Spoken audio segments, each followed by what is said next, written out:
ఇంత కాపాడే ప్రయత్నం జరిగినా మరి వైఫల్యం ఎక్కడుంది అంటే ఒక పక్క సరే ప్రభుత్వానికి ఉండాల్సినటువంటి వ్యవస్థలు ఉన్నాయి. ప్రభుత్వం చేయాలనుకుంటే అంటే కాంగ్రెస్కి కూడా సోషల్ మీడియా ఉంది.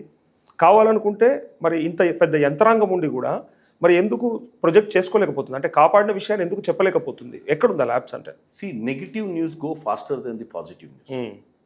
ఒక ఆనందాన్ని నేను ఒకటి చెప్తా, మంచి చేసిన వాళ్ళు వచ్చి మంచి జరిగిందని చెప్పకపోయినా చెడు ఏదైతే నిజంగానే విక్టిమ్స్ కానీ లేకపోతే కల్ప్రిట్స్ కానీ ఒక 1-2% వచ్చి మాట్లాడినప్పుడు మా అందరి బాధ్యత వాస్తవాలు చెప్పడం. నేను ఈరోజు చెప్పిన స్టాటిస్టిక్స్ వాస్తవంగా ఇన్ని వేల ఎకరాలు అంటే 2000 ఎకరాలని కాపాడినామంటున్నాం కదా. ఈ చుట్టుపక్కల ఇప్పుడు మీరు పోయినప్పుడు హైదరాబాద్లో కొన్ని చెరువుల్ని దాన్ని ఏమంటారు పునర్జీవం పోసి అక్కడ ల్యాండ్స్కేపింగ్ చేసినటువంటి చెరువులు కూడా ఉన్నాయి.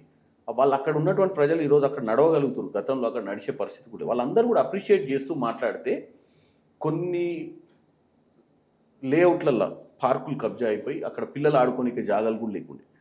ఇప్పుడు అన్ని పార్కులు కూడా రికవరీ అయినాయి. కొన్ని రోడ్స్ అప్రోచ్ లేకుండా కట్టేయడం మొదలు పెడుతున్నారు వాటి మీద. ఎందుకంటే ఆ రోడ్డే లేదు అని భయపెట్టించి దార్కార్గిరి చేస్తూ అటువంటి రోడ్లు కూడా ఇప్పుడు అన్నీ ఓపెన్ అయిపోయి ప్రజలు వాడుకునే పరిస్థితికి వచ్చింది. ఆ ప్రాంతంలో ఉన్నటువంటి ప్రజలు కూడా డెఫినెట్గా వాళ్ళు కూడా బయటకు వచ్చి మాట్లాడాల్సిన అవసరం అవుతుంది. రాజకీయ నాయకులు మాట్లాడే ఎవరి లబ్ధి కోసం వాళ్ళు మాట్లాడుతుంటారు. రాజకీయాలు మాట్లాడే వాళ్ళకు ఎక్కువ అథెంటిసిటీ ఉండదు, లేకపోతే ఎక్కువ యాక్సెప్టెన్స్ కూడా ఉండదు. ఎందుకంటే ఏ పార్టీ గురించి ఆ పార్టీ గురించి గొప్ప చెప్పుకుంటారు. కానీ ప్రజలకు నేను విన్నపించుకునేది హైడ్రా వల్ల మంచి జరిగిన వాళ్ళందరూ కూడా బయటికి రావాలని కోరుకుంటున్నాను. హైడ్రా అంటే సామాన్యుడు భయపడాలా లేకపోతే కల్పిట్సే భయపడాలా? అంటే హైడ్రా అంటే సామాన్యుడు ఎప్పటికైనా కష్టాన్ని పోయి చెప్పుకోవడానికి ఇందాక చెప్పినటువంటి వ్యవస్థ రెడీగా ఉంది. హైడ్రా సామాన్యునికి దేవుడు. హైడ్రా గుండెల్లో రైళ్లు పలిగిస్తుంది కబ్జాదారులకు. తరతరాలు లేక్ వ్యూ అనగానే అపార్ట్మెంట్ కొనేవాళ్ళు. ఒకప్పుడు లేక్ వ్యూ అనగానే అపార్ట్మెంట్ కొనే ముందు 100 సార్లు అడుగుతారు లేక్ ఎక్కడ వ్యూ ఉంది, లేక్ ఉంది, కానీ ఇది ఎయిర్ జోన్ ఉందని అడుగుతారు. కాబట్టి డెఫినెట్గా ఈ మార్పు ప్రజలలో వచ్చింది. ఇది వాస్తవం.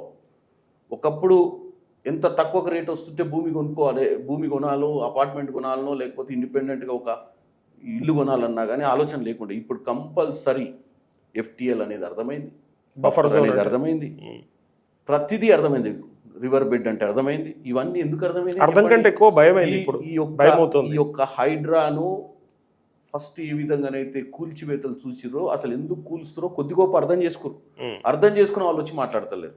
ప్రతిపక్షాలే దీన్ని భూతంగా చూపిస్తున్నాయి తప్ప డెఫినెట్గా ఇది రానున్న తరాలకు మన హైదరాబాద్ నగరాన్ని కాపాడే ప్రయత్నం చేస్తున్నటువంటిది హైడ్రా. ఎంపీ గారు, యాక్చువల్గా మౌలిక వసతుల్లో అతి ముఖ్యమైనటువంటి అంశం సాగునీరు, తాగునీరు.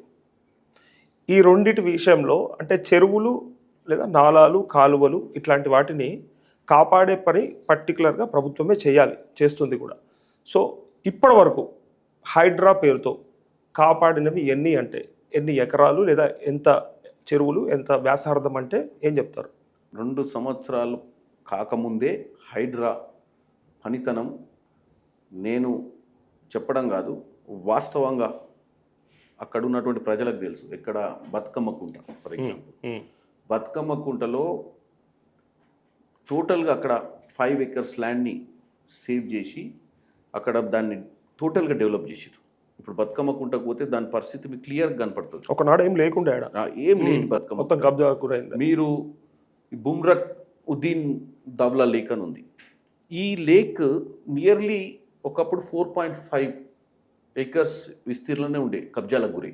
ఇప్పుడు దాని ఎక్స్టెన్షన్ వచ్చి 17.04 అంటే 17 పైచిల్కు, ఎగ్జాక్ట్ నెంబర్ గుర్తుకు లేదు, 17 ఎకరాల పైచిల్కుని ఈరోజు కంప్లీట్ చేసి వాస్తవంగా ఆ లేక్ని కాపాడే ప్రయత్నం చేసింది హైడ్రా. ఇవన్నీ నేను చెప్పే ఫిగర్స్ని క్రాస్ వెరిఫై చేసుకోవచ్చు. అంటే ఇవన్నీ ఎందుకు చెప్తున్నా అంటే వాస్తవాలు తెలవాలి ప్రజలకు.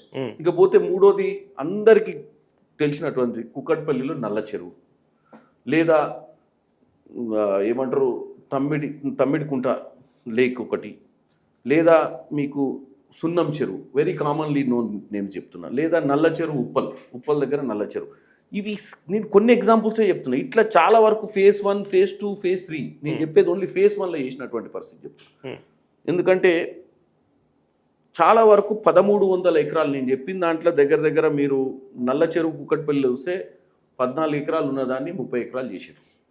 మీరు ఇప్పుడు ఇందాక మన మన సున్నం చెరువు దగ్గర పోతే 16 acres ఉన్నది 30 acres. అట్లా 15 acres 20 acres depends on the lake విస్తీర్ణం బట్టి దాన్ని మొత్తం ఆ ఎంక్రోచ్మెంట్స్ని క్లియర్ చేసి అక్కడ ప్రజలకు ఆ లేక్ మొత్తాన్ని కవర్ చేసిన తర్వాత అన్నీ కూడా బ్యూటిఫికేషన్ చేసి ప్రజలు వాకింగ్ ట్రాక్స్ అన్ని కూడా బిల్డప్ చేస్తారు. సో 3 phases లో చేసింది 1300 acres ని ఈరోజు కోర్ అర్బన్ రీజనల్ ఎకనామీ లోపల ఉన్నటువంటి పరిస్థితిలో ఉన్నటువంటి చెరువులు, ఒకప్పుడు నిజాం కట్టిన గొలుసు చెరువులను కాపాడే ప్రయత్నంలో ఈ 2 సంవత్సరాలలో 1300 ఎకరాలను కాపాడే ప్రయత్నం చేసింది. నేను చెప్పడం అని కాదు, ఒక పార్లమెంట్ సభ్యునిగా కాంగ్రెస్ పార్టీ తరఫున ఇది వాస్తవం.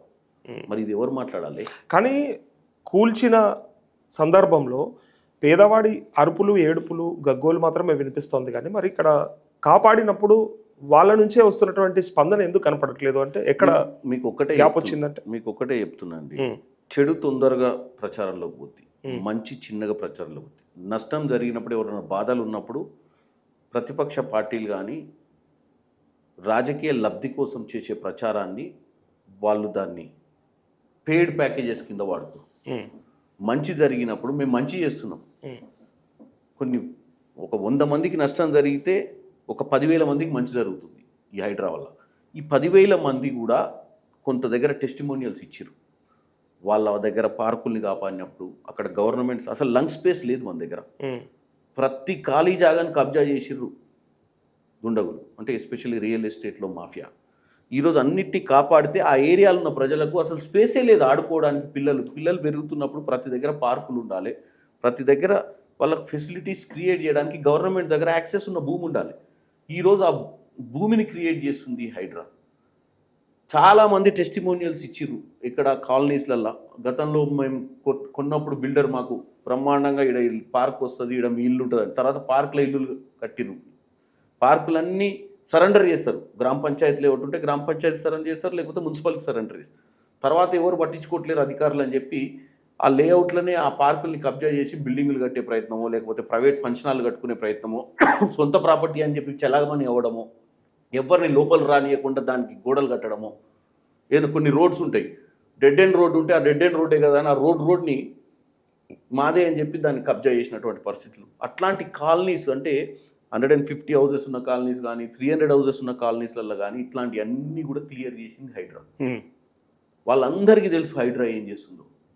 ఎన్నికలు వచ్చినప్పుడు హైడ్రా ఏం చేసిందో చేయడానికి ఓట్లేస్తారు వాళ్ళు తప్ప, వచ్చి 100 మందికి 100 మంది వచ్చి టెస్టిమోనియల్స్ ఇయర్. కానీ ఇచ్చిన వాళ్ళు కూడా ఎగ్జైట్మెంట్ తోటి వచ్చి ఎస్ హైడ్రా వల్ల మాకు మంచి జరుగుతుంది, హైడ్రా వల్ల మాకు ఇలా పార్క్ మిగిలింది, హైడ్రా వల్ల మా ఇంటి ముందు రోడ్డు మాకు యాక్సెస్ వచ్చింది. బట్ పార్కు ఒకప్పుడు అసలు ఏమీ లేదు. అసలు ఎప్పుడైతే డెవలప్మెంట్ స్టార్ట్ చేశారో హైదరాబాద్ వాళ్ళు యాక్చువల్గా మా ఎక్స్పెక్టేషన్స్ కన్నా బాగా చేశారు. కుబట్పల్లి నల్ల చెరువు అన్నది ఇంతకుముందు కొంచెం ఎక్కువ స్మెల్ వచ్చేది, అంటే డ్రైనేజ్ వాటర్ కలవటం కానివ్వండి, లేకపోతే పశువుల వ్యర్థాలు ఇలాంటివి, చెత్త చెదారం ఇవంతా కూడా తీసుకొచ్చి ఇక్కడ కలిపేవాళ్ళు ఎక్కువగా. సో ఇప్పుడు ఇక్కడ డెవలప్మెంట్ అన్నది చాలా అగ్రెసివ్గా నడుస్తుంది. లైక్ వాకింగ్ ట్రాక్ కూడా కంప్లీట్ చెరువు సర్కిల్ లాగా ఒక రౌండ్ ట్రిప్ లాగా స్టార్ట్ చేశారు. We really thank Hydraa.